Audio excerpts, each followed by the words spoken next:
Hey folks, Randy Newberg here. Hope you're doing well today. We're just about wrapped up with our whole series of application videos that are brought to you by Go Hunt. Today we're going to do Wyoming, deer, and pronghorn. And I know a lot of you are thinking the same thing I am. Oh man, they had a brutal winter. They did. So this is going to create some dilemmas for all of you who are sitting on a lot of points, all of you who know there's a fee increase coming next year. We'll get into all that. But these videos are brought to you by Go Hunt Insider. If you want to sign up, go to gohunt.com. Use promo code Randy when you sign up. They'll put a $50 credit in your account in their gear shop.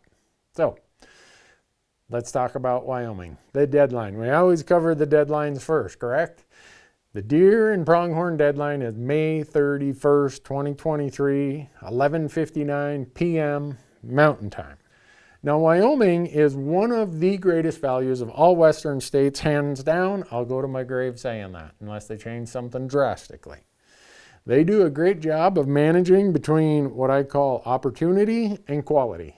And they have a ton of public land, very high success rates. The way they manage their seasons, hint, hint, Montana, maybe take some notes from Wyoming.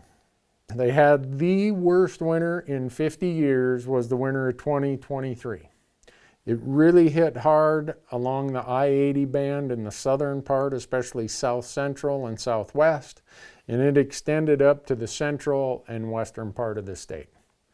If you look at the numbers that got approved by their commission, it shows you how big a cuts we're looking at.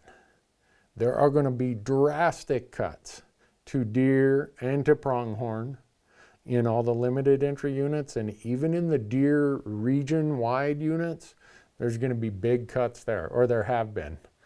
So what does that mean? You're asking yourself, well, do I burn my points this year or do I not burn my points this year? Well, it's going to take a lot more points because there's fewer tags, there's going to be huge point creep. I'll wait till next year. Just know if you wait till next year, there's a big fee increase coming for the special draw. Not the regular draw, but the more expensive special draw. Elk is going to be at just under $2,000. Deer is going to be just over $1,200, and pronghorn is going to be almost $1,100. There's no change to the lower priced regular draw, but there's huge change to the special draw. So when you're applying for deer and pronghorn, what do you need to know? We got the deadline out of the way. What are the costs? Okay, you have to front the money. You have to front the money for the tag plus $15 per species plus a 2.5% transaction fee. So if you're going to do deer and you're going in the regular draw, it's $389. The special draw, $677. Now, if you have a youth and they want to go in, they want to go in the regular draw, it's $125. For pronghorn, it's $341 in the regular draw, $629 in the special draw, and $125 for youth. So you take all those together, and you got to add a 2.5% transaction fee. So those are some sunk costs. You're going to front a lot of money if you're going to apply more than, well, say you're going to apply for deer and pronghorn and maybe for a couple people in your family, you're going to be fronting some money. So we've explained this many times, but we go through it every time, how the Wyoming system works, the point system. They have what I call a modified preference point system. And we all know that preference points are, those with the most points are the first ones to get a tag. Earlier you heard me talk about the special draw and the regular draw. So let's assume there's 100 tags, 100 non-resident tags. That'd be very rare, but maybe there is. So 60% or 60 of those go over into the regular draw. 40% or 40 of those tags go over into the special draw. Okay, the special draw is the more expensive one. Once they split them like that, then they do this. They go 75-25. 75% go into this preference point system. 25% are random. And then they do the same thing over here in the special draw. So your first fork in the road is, am I going to go to the regular draw or go to the more expensive special draw? And then once you're in there, well, then they do the 75-25 split. So the beauty of that system is no matter whether you go in the regular or the special, there's always a chance that you could draw one of the random tags, one of the 25% random tags. But with tag cuts, cranking it down, your odds get smaller and smaller and smaller. So I also want you to pay attention, and I've been saying this for quite a few years now, that there are a ton of applicants over here on the sidelines that are only buying points. They aren't showing up in the draw odds that you see, whether it's the draw results that you get off the Wyoming Game and Fish website, if it's the draw results you see out on Go Hunt. Those are only people who applied. Well, for every person that applied, there's 4 others over here who have just been buying points. And the number of people in Wyoming who have double-digit points is crazy.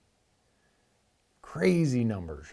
So expect that Wyoming is just going to continue to have more and more what they call point creep as these double-digit point buyers start jumping in. And in a hard winter year like this, maybe for deer and pronghorn, not many of them will jump in. Maybe they'd say, look, I've already been in this for 12 years. I'm not jumping in this year. I'm going to give it a time to recover. If that's the case, that a lot of people don't jump in, well, maybe your odds won't be as bad as we thought with all these tag cuts. But we never know until we see what happens. Just know there are a ton of people over there who have been buying points, and they might jump in at any time. And they have a lot more points than most of us. A lot of people ask me, are there short-term options in Wyoming? And I say, well, yeah, but it depends on how you measure short-term. For me, anything 0 to 4 years is short-term. Now, the region deer tags fall into that category. There's some of them you can draw with 0, 1, 2, 3 points. But Region G, Region H, some of the premier mule deer units, no, you're not going to touch those every 4 years. They're just too hard to draw. But the rest of the region deer, yeah, you can.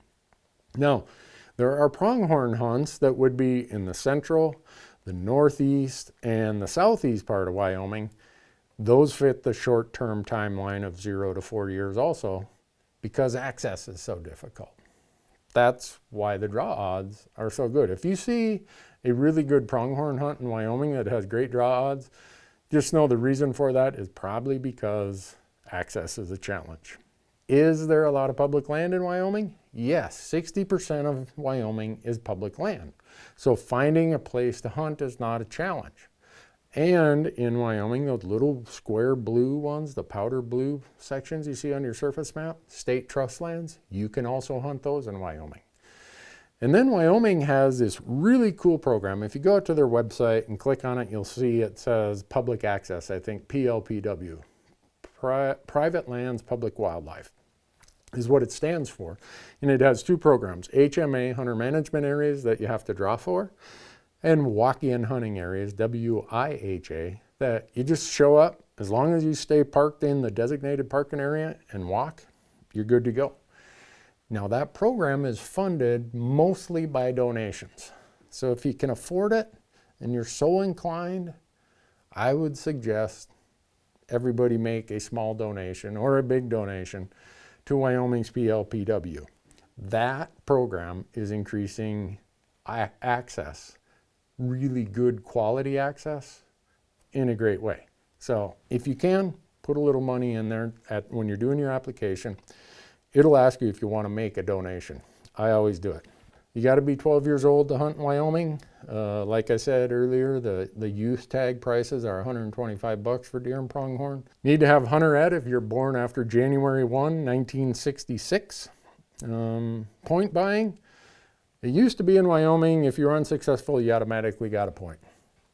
No more. They changed that 5 or 6 years ago, and still some people haven't caught on. But starting July 1st through, I believe, September 30th or October 31st, you have to go in and buy your point if you were unsuccessful this year. Okay? Deer point, $40. Pronghorn point, $30. If you don't go in and manually do that as a separate transaction later in the year, not going to get a point. You're going to fall behind. Just about to the end here, a couple things. Can you return a tag in Wyoming? Yes, but you don't get your points restored. You can surrender your license to the department. They'll reissue it to a disabled vet or a person in a wheelchair. And if you have a significant health issue, they will roll you over to the next year if you get a doctor's approval that you are medically unable to hunt this year.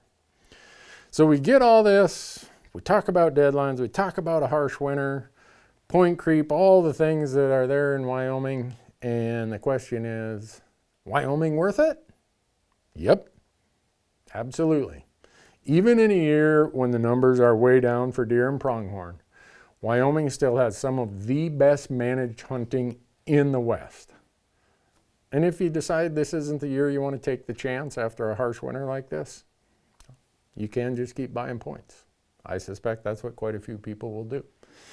Just remember the deadline is May 31st, 11:59 p.m. Don't miss that, or you aren't in the draw and you'll just be buying points come July through September or whatever it is. So, brought to you by Go Hunt. If you're interested in way more detail on all this stuff, go out to Go Hunt Insider. They got all the strategy articles, draw odds, maps, you name it. When you sign up, use promo code RANDY and they'll put $50 of credit in your gear shop. Mostly, if you're interested in Wyoming, don't miss the deadline and apply. And good luck.